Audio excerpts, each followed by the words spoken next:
right. So, firstly, I'll just show you this modern India or this after the coming of the Britishers, how the map of India looked like. So this is the map. Okay, we can see that from 1753 to 75, the red marks are the ones that British had annexed. Okay, these portions out here, Bengal, present day Dhaka, which is Bangladesh, and we see all these areas. Okay, the British had easily conquered this area. We all know about the Battle of Plassey. All right, and then we have certain areas which are in light blue, light green. Okay, and these are the dependent states, and then we have the minor dependent states. All right, major and minor dependent states. Then we have some lines out here if you can check. So yeah, like I was showing, I was telling about the portions where the Britishers were conquering. Okay, slowly, eventually after they settled. Uh, since initially they came during the time of Akbar. Okay, the Portuguese were the first Europeans who came to India. All right, followed by the Dutch. Then we have the Britishers coming, and then we have the Danes coming. All right, and then we have in the end the French. So we see a number of Europeans coming to India since we know about the industrialization that started there and about the new trade routes that were being found from Cape of Good Hope from Africa. You know, all these new establishments in the world, in the international scenario, is what facilitated relations with India, right? And then we slowly see the coming of the Europeans, like I told you, and then we see. Uh, yeah, sorry. Yeah, and so we see the first we see how the Portuguese were removed from the competitive scenario by the Britishers when initially when the Britishers were not given the permission to set up company in the Surat port, then they had to show their power in front of the Mughal ruler, which was Jahangir at that time.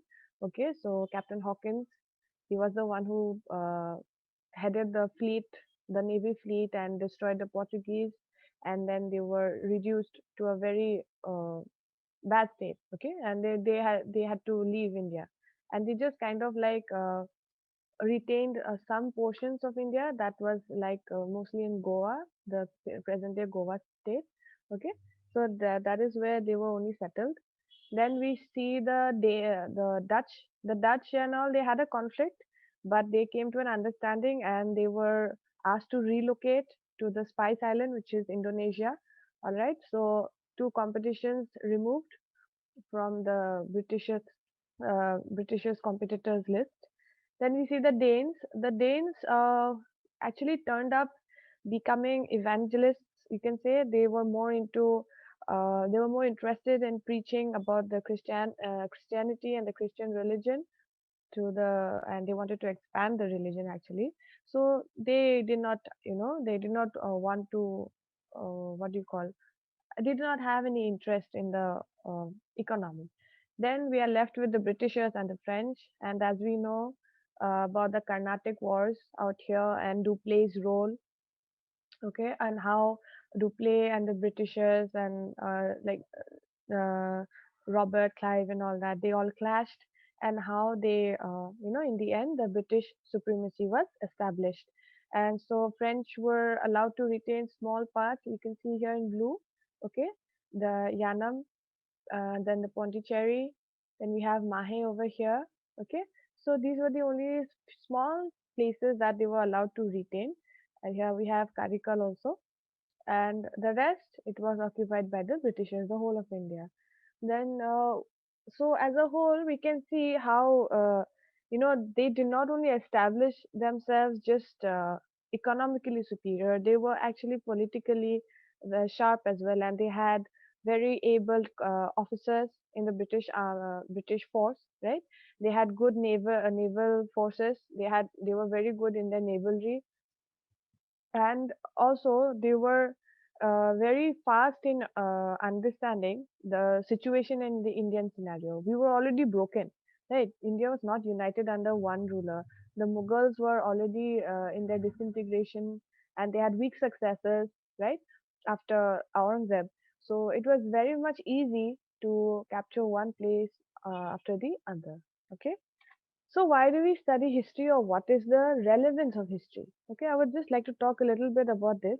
Okay, so that everyone gets a refreshing or a new understanding of why we actually need to study this subject, and why so many questions from all the past years, be it APSC or UPSC or even any other competitive exams, history is always included in anything and everything. Okay, so history is the knowledge of and study of the past. It is the story of the past and a form of collective memory. Okay, the reason we kind of like memorize and know, we have to know a lot of facts, right?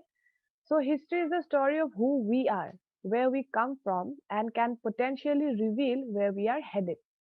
As a civil service aspirant, as someone who wants to enter the administration, the police, or any line of the civil services, right? We have to know where we are headed, and we have to learn from our mistakes, or learn even from the good things we did in the past, right? History is important to study because it is essential for all of us in understanding ourselves and the world around us. There is a history of every field and topic, from medicine to music to art.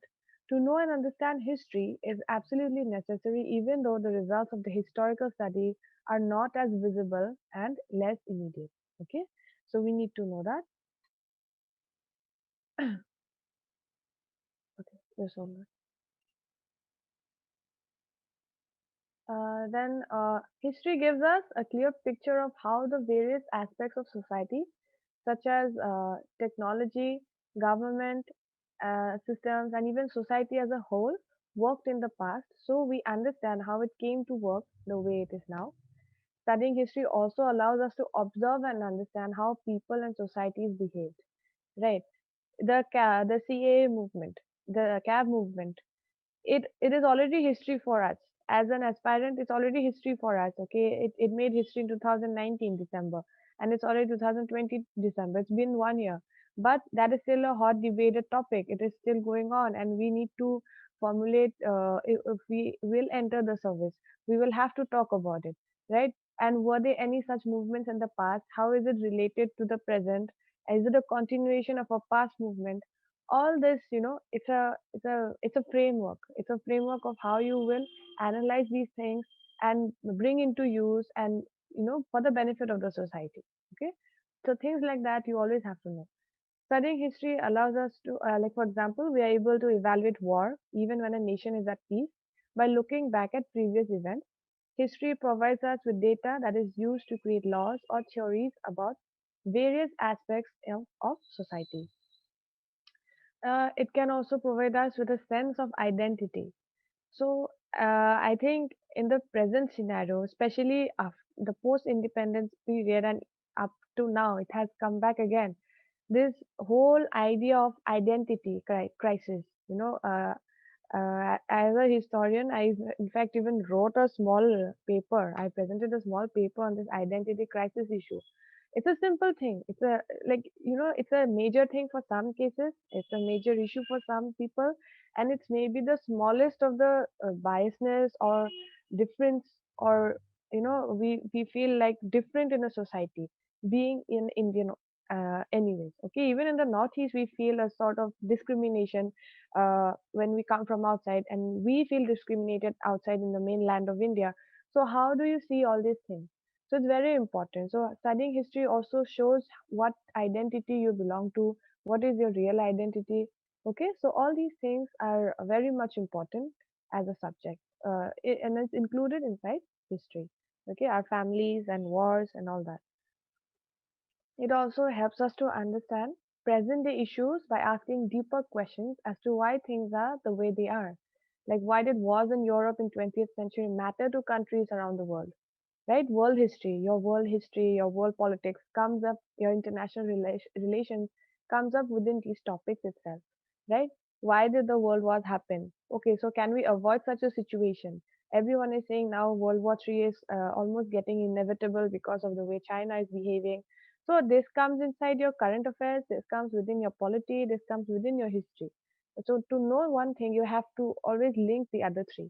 So whenever you're studying the subjects as well, like it's my personal suggestion. Do not study one subject alone, don't study it alone. Like, link up. If you're seeing one topic is here, it's also present in polity, it's also present in IR. Yes, link that up. Link it up and make just one, like, make your study crisp, make it short.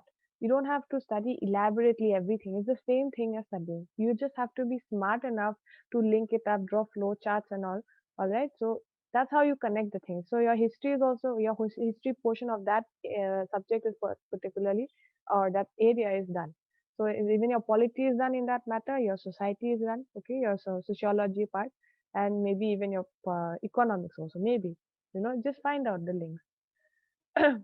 If you want to truly understand why something happened in any area or field, such as one political party winning the last election versus the other, or a major change in the number of smokers, you need to look for factors that took place earlier.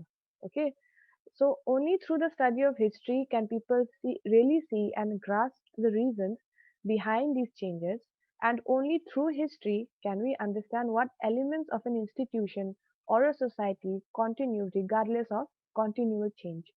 Right? We've seen so many protests, we've seen so many wars, we've seen so many what do you call, sort of clashes between government and the common people, and it's not just in one country or one area. It's been going on every day. We know all the bombings in Syria, we know about the terrorism, that we know about every aspect, but still human civilization is continuing and going ahead, right? So what is the reason behind this? How can we bring a better change? Everything, actually, you will find your answers in this subject itself.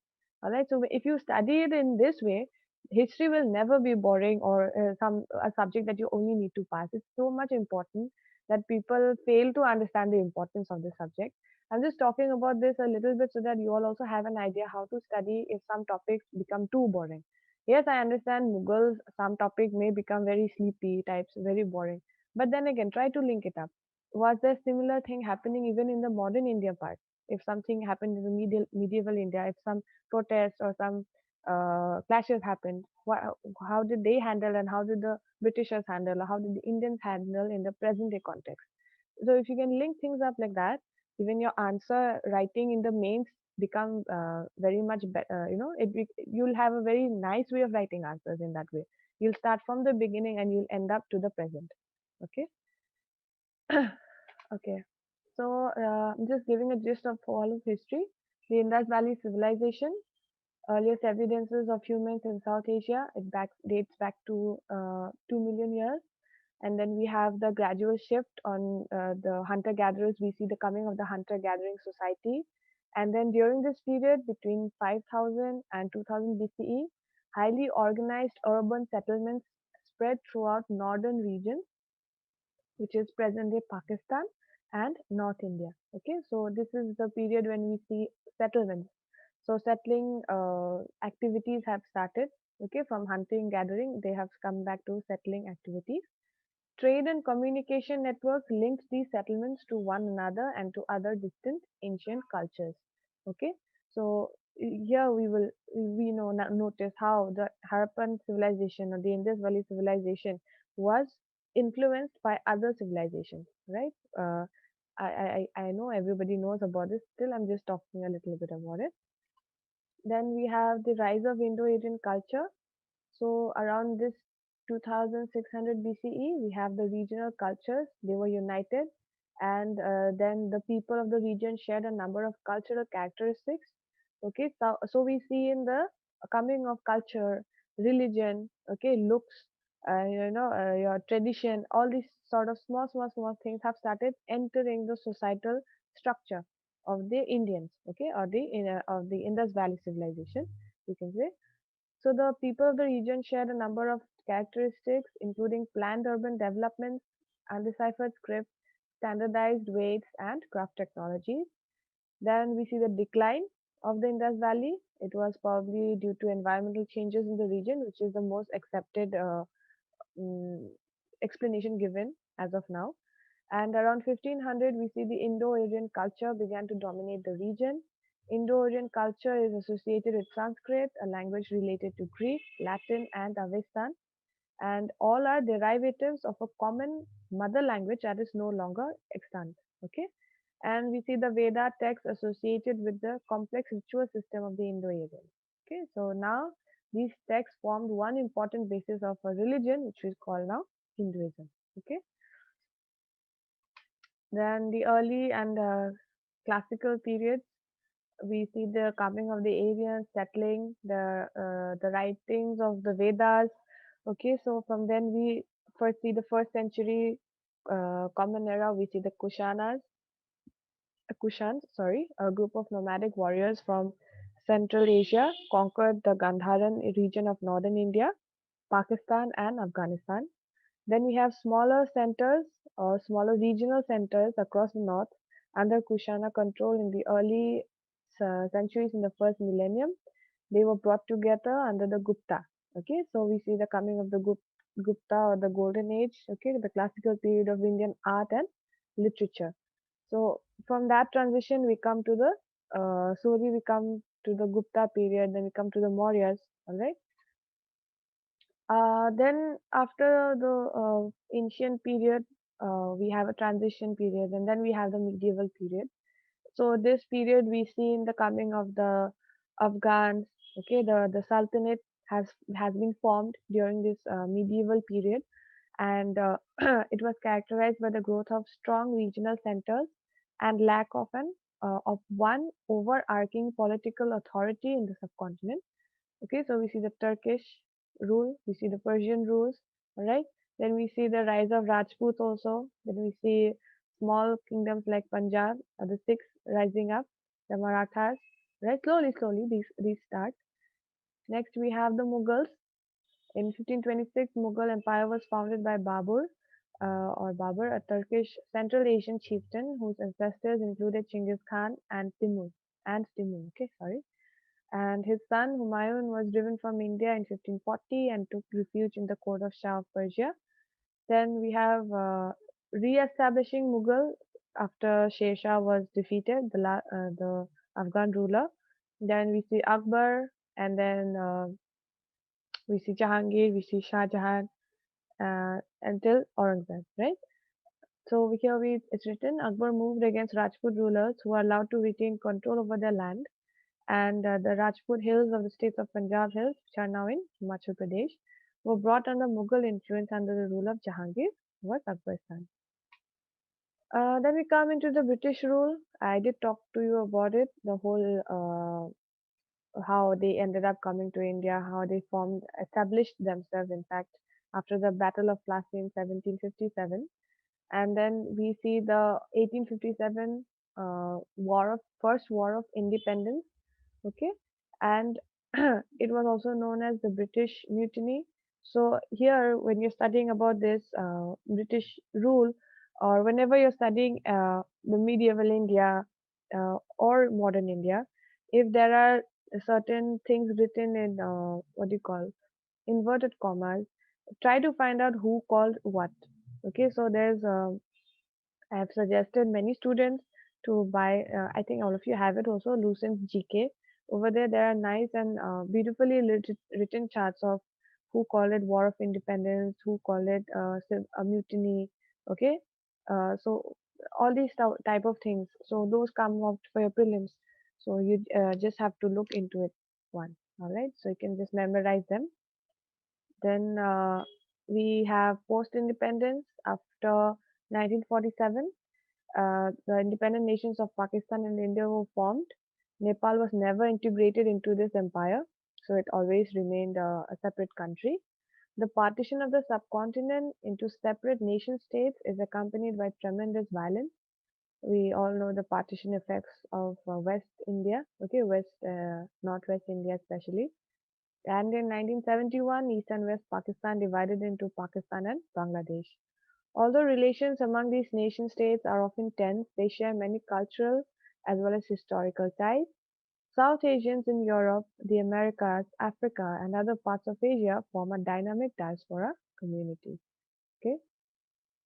Next, we come to a very important aspect, or the way I think at the most important part of this whole exam, right? It's the trend analysis, old and new. Okay, I have included only 2020 UPSC part. Okay, I have not included the other papers here. I'm just going to give a small table, so you all can take a photo or a screenshot when I show you the table, and also from which part questions had come up. I'm talking only about the history part. Okay, the other trends are available in the internet as well, or some other books. Uh, so this is just a, like, a small gist of what how to deal with modern India. First I will give you the table. So this is just how you need to deal with modern India, how, sorry, how you study modern India. Okay. This is the portion I've been given. It will be most likable part of majority of UPSC aspirants. Okay, but surprisingly this time I think ancient India also had a number of questions in UPSC. Okay, so I'm talking just about UPSC. Even APSC will have the similar trend. So I have done a study, and I think not exactly a study, but I would say that I'm seeing this trend that APSC is following the UPSC pattern of setting up questions also. So even if you're appearing for APSC, I hope it's I mean, it'll be beneficial for all the aspirants to just check once the UPSC prelims question paper also. You may just get some few common questions also from there. So when something looks like a story that can easily be remembered, it has to be a favorite scoring area. Okay. Read all the statutes, proclamations, and acts. All the 4 years have seen at least one question in those areas. For example, Queen Victoria Proclamation in prelims and Government of India Act 1919 in prelims 2015. Then take a strong note of landmark events and their significance. Questions related to partition of Bengal and the Purna Swaraj resolution have appeared all over the years. Okay, every time it'll appear. One or the other question will appear from this area. Okay, so take a note of that. Social reform movements along with famous reformers is another area which you can expect to see in your UPSC. It comes even in APSC. Okay, so it's very important that you need to always go through these social reforms and the major movements, those self-respect movement. Okay, then Swami Vivekananda's Ramakrishna Mission, all those movements you have to check and read them thoroughly. Okay, my laptop is stuck again. So, yeah. So, what are the most important topics in this area in modern India? Okay, we have the Cabinet Mission Plan, the CRIPS mission, the Government of India Act 1935. Okay, 990. So it's 35. Okay, out here. Okay, I'll just make it correct so that. Okay. So 1935, Government of India Act 1919, 1909, Victoria Proclamation. What are the clauses and all it included? Okay, 1858, Charter Act of 1813, and Regulating Act of 1773. Questions, at least two, usually come from any of them. Okay. Then we have the Quit India civil disobedience movement. Who are the people? Who are the leaders? Okay. Women's participation. Okay. Uh, and all the martyrs. Not all the martyrs, but a few. At least you have to know the most popular ones. Whose role contributed to what? Okay. Then we have the Rowlatt Satyagraha. Then the Swadeshi movement and Gandhi's first three movements, okay, the Champaran, the Kheda, and the Ahmedabad, okay, yeah, those three. Then we have the important sessions of Congress. You can always take out your India map, or you can even take out the India map before independence, and then you can study all the sessions of Congress, and you can mark it in your political map of India. Okay, so it's important that you all study it in that way. Okay, sorry. Then we have Annie Besant, Sarojini Naidu, Raja Ram Mohan Roy, and Arya Samaj. Okay, I already told you, do read the social reform movement. That part is really important. Then we have the economic critique of colonialism, Dadabhai Naoroji, and Siddharth, Arshidat and all their works, okay, their books written on economic colonialism and all. Then reforms of Lord Cornwallis, okay, and land revenue systems, Zamindari, Riyotwari, not Riyotwari, Riyotwari, and Mahalwari. Then we have the revolts, the peasant and tribal revolts. Please keep a note on that. The Bardoli Satyagraha, Tebhaga and Telangana movements, Eka movement, and Indigo movement. So these are the portions from which usually questions end up coming. So uh, keeping in mind this part you've read well, prepared well, then you can move on to some other smaller topics. You can find it within this. Okay. Okay. So now I'm showing uh, the trend analysis chart. Okay. So see from here in 2018, from history, we had from ancient art and culture two. Then we had medieval India or art and culture. Okay, we had two. And then for modern, which was Indian national movement, we had five questions. All right. Then from Assam or the Northeast, history and culture part, we had 16 questions. So like it's there for APSC, usually 33% always comes from Assam, right? So Assam or the Northeast covered 16 questions in the APSC question of 2018. So we have a total number of questions that is 25. And so that's a lot. Okay, so we cannot take this area lightly. So you have to study it well. Then in 2017, we had ancient art and culture and ancient India or art and culture. That is six questions. Then medieval or art and culture, we had two. And from modern, we had 24 questions. Okay, so the book names, okay, who said what, consider the following statements. These type of questions a lot. So 24 questions is a huge number. Okay, so from Assam and Northeast, we had only three. So Indian, like in the modern India, you have to study well. Apart from that, Assam. So even if you skip, you cannot skip any of these. Okay, but like even if you think that you cannot study all, please look really well into since. But this time the pattern has changed. That in UPSC, in fact, they have given more questions from ancient India also, like seven up to seven. You can see down. Okay. Then we have the medieval or art and culture. This time ancient, I think they have given more of art and culture also. So, uh, you can look up into the art and culture books, Nitin Sanghania and all. So, yeah, and I think you'll find it somewhere like I think Nitin Singhania, they will at least one question will every time come up from that book. You may not know which question, so that book is really important for art and culture. And then you have your NCRTs as well. And from modern India, we had nine. For this time UPSC 2020 prelims. So we had 20 questions. So more or less, just 3 years I've taken. If you leave out this year, 20 at least 2 years I've taken, and so the number of questions have not decreased. Sorry, it has not at least come down from 20. So your target should always be like minimum 20 questions will come. Okay, from this history period. I mean this history area. Okay, so here is a few questions. Okay, some questions I've prepared and how to study them. Sorry, go back.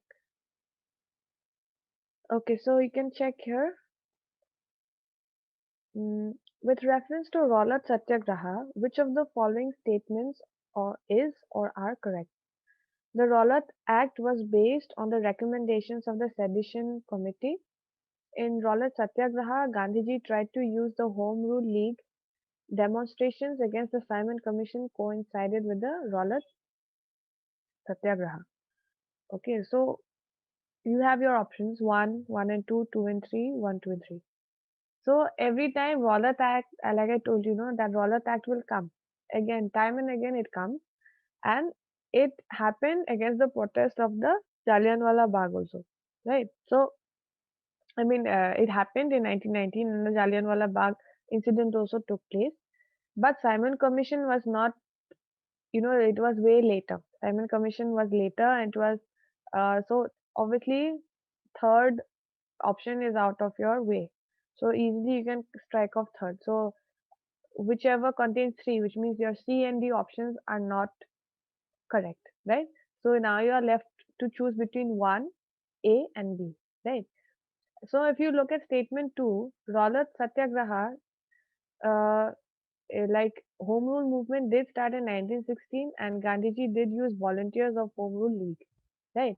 So out of here, your answer is B, right? So both 1 and 2, and definitely Rowlatt Act was based on the recommendations of the Sedition Committee. So this is how when you get confused or you're very much tensed on what the answer would be, simply cut off the one which you know it's not there at all. So definitely Simon Commission was not there. So your answer is B. Okay. So now you know how to like check for answers. So okay. Then we have who of the following was or were economic critique or critiques of colonialism in India? So select here. So we know whenever it comes to economy, Dadabhai Naoroji will be there. So you definitely know option one is true. Subramaniam Iyer, no. Okay, he'll never be there for economic criticism. Okay, but see that see that yeah, maybe. Okay, so one and three only is the option. Okay, so one and three only. So one option. So only there's only one option. One and three are there. That is D. Okay. So even if we don't know about him, okay, I never knew about him. But when you check the whole question, okay, so you'll know that this and this person is there. Even if you don't know about the second person, I never knew, to be honest. But I know that this person is there and this person is there. And there is only one option where both of them are there, one and three, and that's option D. So if one, two, and three is given, yeah, definitely you'll choose option D. Okay, so that's how you even eliminate your answers and you find out your best answer also. You know, APSC and UPSC do not check for right answers, they check for your best answers. Okay, we don't know about this person, even maybe he's not even there for economic criticism. But yeah, we know that one and three is there. So that's your best answer. Okay. Sorry. Then, with reference to Congress Socialist Party, consider the following statements. It advocated the boycott of British goods and evasions of taxes. It wanted to establish the dictatorship of proletariat. It advocated separate electorate for minorities and oppressed classes. Okay, so Congress Socialist Party never wanted, they were not a minority. From the name itself, you know, Socialist Party cannot be a minority. And who are the ones who are asking for separate electorates? We definitely know it's the Muslims and Ambedkar, right? So here it's written here, separate electorates were demanded only by Muslim League and Ambedkar. Okay, so definitely your option three is out. Okay, no party would advise evasion of taxes. So number one, it advocated the boycott of British goods and evasion of taxes. As a protest, it can ask you not to pay taxes or not to pay illegal due, but not to evade, which is hide and not pay taxes. Okay, so Congress Socialist Party is not communistic, but socialist, so no question of dictatorship. Okay, they are a, they are not a communist party, socialist party. Socialists will never want to form as a dictator. So it's none. Okay, so the answer, your option out here, your correct answer will be none. Because none of them. This statement one looks very appealing. Okay, one looks very appealing, and when you see the options, three will also look appealing because it's left as an option right over here. And you know, hardly we will check this option, none. But then again, you have to read them very carefully. You'll have to know the meaning of evasion. Okay, you'll have to know the meaning of dictatorship and proletariat. Okay, so that's how you will. Sorry, that's how you need to check your answers. Okay, so number four, the Government of India Act of 1919 clearly defined the separation of power between the judiciary and the legislature. the jurisdiction of the central and provincial governments, the powers of the Secretary of State for India and the Viceroy, or none of the above. How will there be any question regarding separation of power between judiciary and legislature under the Government of India Act? Tell me. That can only be, that's like a Pol Science question, firstly. Secondly, that is just a bogus question, is it? It's written there. A and C are bogus options. Okay. So that does not mean like how can you define powers of state through an act, right? So that is not the thing. Okay. It introduced hierarchy in states. So among provincial subjects, some transferred to popular elected ministers in states. As there was a provisional list, it defined jurisdiction of central and provincial government. So now you have to learn uh, the Government of India Act, okay, 1909, 1919, and 1935. So, central and provincial governments, yeah, you can say that option B, okay, is your answer. Okay, I can't see, so, okay. Which one of the following movements has contributed to split in the Indian National Congress, resulting in emergence of moderates and extremists? Number one, Swadeshi, Quit India, Non-Cooperation, Civil Disobedience. So we know that after Swadeshi movement only it led to split India. I'm sorry, split India. Sorry, Surat split of 1907. Okay, so that's why therefore the main conflict was after Swadeshi only. Okay, between moderates and extremists. So out here there is no Surat split, but we know it was after Swadeshi. So your best answer is Swadeshi movement. Okay, so that's why the answer your option will be A. And then what led, so when you're studying this, again, what led to its reunification of the Congress? Why did Liberal Party separate out from Congress? So you have to learn this whole thing. Okay, what are the four resolutions of 1906? How did politics play in the formation of moderates and extremists? Okay, what happened after Surat split? It was just before Surat split, Muslim League was formed. So all these aspects you have to study together. Uh, okay, now we have just around 10 minutes and I have 12 questions. We have 12 questions. Here are the first two. Shodhak Samaj organized, what did they organize? A movement of upliftment of tribals in Bihar, a temple entry movement in Gujarat, an anti-caste movement in Maharashtra, a peasant movement in Punjab. First answer is 1. C. Okay, an anti-caste movement in Maharashtra. It was done by Jyotiba Phule. Okay, so he wanted to remove this caste system from Maharashtra, right? Okay. Okay, 2. Consider the following. Keshav Chandra Sen. Okay. Calcutta Unitarian Committee, Tabernacle of New Dispensation, and Indian Reform Association. So Keshav Chandra Sen is associated with the establishment of which of the above?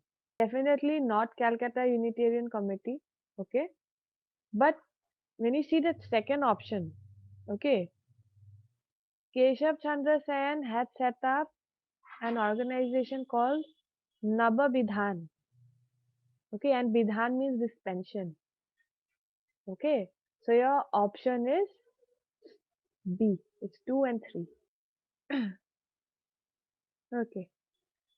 Next, which one of the following statements does not apply to the system of subsidiary alliance introduced by Lord Wellesley? To maintain a large standing army at others' expense, to keep India safe from Napoleonic danger, to secure a fixed income for the company, to establish British paramountcy. Which does not apply, okay? Which does not apply. So there's this one which does not apply. Okay, so your answer is C, huh? They didn't want to secure any sort of okay, 4 3 C 4 A, okay. So they didn't want to secure any sort of fixed income, but all the other three. Okay. So your answer for number 3 is C. 4. Which of the following led to the introduction of English education in India? Charter Act 1813, General Committee of Public Instructions 1832, Orientalist and Anglicist controversy. We all know that this English education was established after Charter Act 1813. So we know that option 1 will have to be in one of the answers. So it's definitely not B, so you strike out B. Okay. So B is not the only thing because 1 has to be there. But we are confused between this and this. But if you go back and study about this English education, okay, you will find out that why was it in fact established in India? Because of this reason, in fact. Okay, because of this reason, the first reason was Orientalist and Anglicist controversy, that our language is superior, this and that, we need to also learn your language. This whole controversy is what made this charter put up this. So we know 1 and 3, and this was also one very main important instruction under which this has to be established. So your answer is actually 4D. Okay, so all the options are correct. In fact, it led to the formation of English education. Yeah. So when now, since you know, at least you know these three options are there, so you already have a small answer out of this. When you're doing a prelims questions also, you will find out that you'll know you're already studying a section of your portion, because when you're practicing questions, you know that okay. So now if you don't know anything about a Charter Act, look up into it immediately, write a 2-3 line notes and keep your note ready. Okay. Then, with reference to cabinet mission, which of the following statements are correct? It recommended a federal government. It enlarged the powers of Indian courts. It provided for more Indians in the IPS. Cabinet mission. Okay. Okay, your answer for number 5 is D. None. Okay. Number 6. Which one of the following foreign travelers elaborately discussed about diamonds and diamond mines of India? Okay, this is also from medieval India, but I still gave you this question so that you read about the travelers and their works. NCRTs have beautifully written about them. Okay, you can just for a brush up, you can look up to the class even 11, 12, or even 12 NCRTs also. Okay, so answer is actually B. Okay, John Baptist Tavernier. He was obsessed with diamonds. Okay, he was a French traveler. Again, he was also a diamond merchant. You have to remember. So he was also a diamond merchant. Okay, Tavernier was a diamond merchant. That's why he was the one who talked a lot about the diamond mines of India. Okay, John de Thévenot was French traveler, and he graphically described the cultivation of indigo. Okay, the the third option. Okay, he described about indigo cultivation. And Francois Bernier, he was a Mughal. He was a what do you call? He was also a Frenchman, but he visited the Mughal Empire, and he wrote extensively about the countryside and all the cultures and all. Okay, and Abbe Carré was also a Frenchman, and he visited Mughal India between I think 72, okay, and 74. And yeah, his he wrote about the Near East and all that. Okay, so your option is B. He was a diamond merchant. Okay. Consider the following pairs. All India Anti-Touchability League, Mahatma Gandhi. All India Kisan Sabha, Shahjahan Saraswati. Self-Respect Movement, E.V. Ramaswamy Naikar. Which of the above pairs are or is correctly matched? And the next question is, again consider the following pairs. Radhakanta Dev, first president of British Indian Association.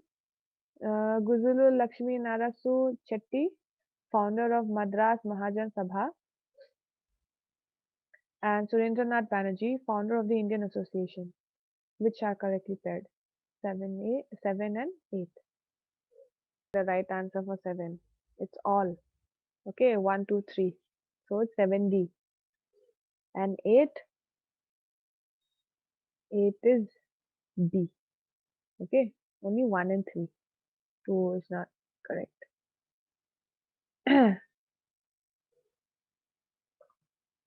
Then we have last two slides. Okay, here we have three questions. In 1920, which of the following changed its name to Swarajya Sabha?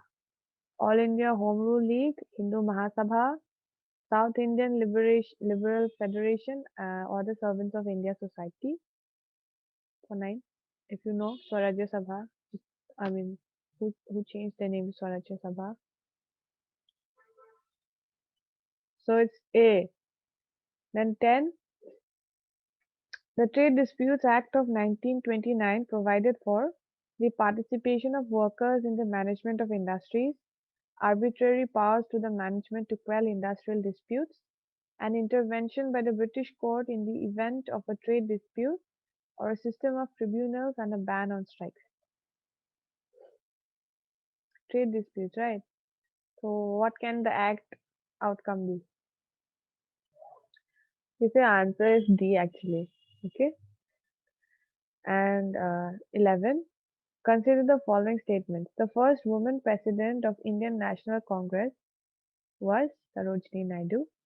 The first Muslim president of the Indian National Congress was uh, Baharuddin Tyabji.